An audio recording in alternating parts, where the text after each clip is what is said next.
Hey everyone, it's Katie from Katie's Corner. Thanks for joining me again. If you haven't already, please like and subscribe. I'm going to share some fun Ireland facts that we learned from locals while we were in Ireland, and I hope you find them helpful and, if nothing else, just interesting. Let's get started.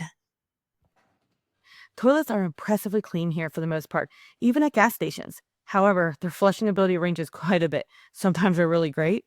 Sometimes you just have to wait a long time to flush. And sometimes you flush the previous person's potty break and know the next person will be responsible for yours.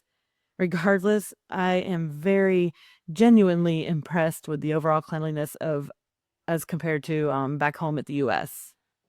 Number two, splitting bills at restaurants is apparently very uncommon. Servers can't split it usually, and then you'll have to take it to the bartender. And even then, it sometimes will still technically have one receipt with the entire total on it, but you'll have three payments or however many people you have in your group. So maybe three payment methods for like when we traveled. We tried to tell them up front, but they still said we had to figure it out at the end. So that is a thing to watch out for. At the Real Inn in Donegal, Doug has to bring his dog Roxy, or the bartender won't serve him. And that's real, Reel, the Real Inn. Number four, gas station convenience stores are more like mini markets where you can often buy regular groceries, including having a meat case. And there's usually a deli. There aren't a lot of grocery stores, especially in between towns, so the convenience stores serve as both, which makes it convenient when you're traveling. At these convenience stores, sometimes you'll find an outdoor washer and dryer.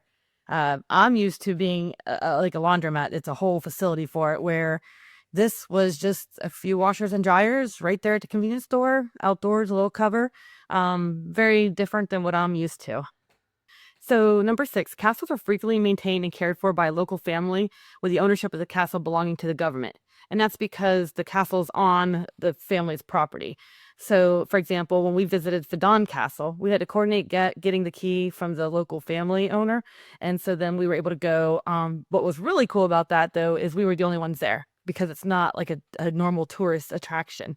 There is no actual charge to see it, but we did leave a donation, and I believe that's recommended. Number seven, within the castles, the spiral staircase is like a defensive design. It's tall and narrow with different heights, all designed to slow down the invaders. As well, when you're going up to the left, you're jamming their sword hand.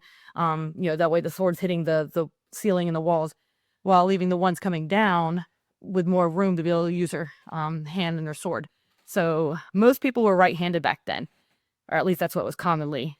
So actually, and hopefully this doesn't offend anybody, but if you were left-handed, they usually seen you as being off in the head because it's so frequently being right-handed people.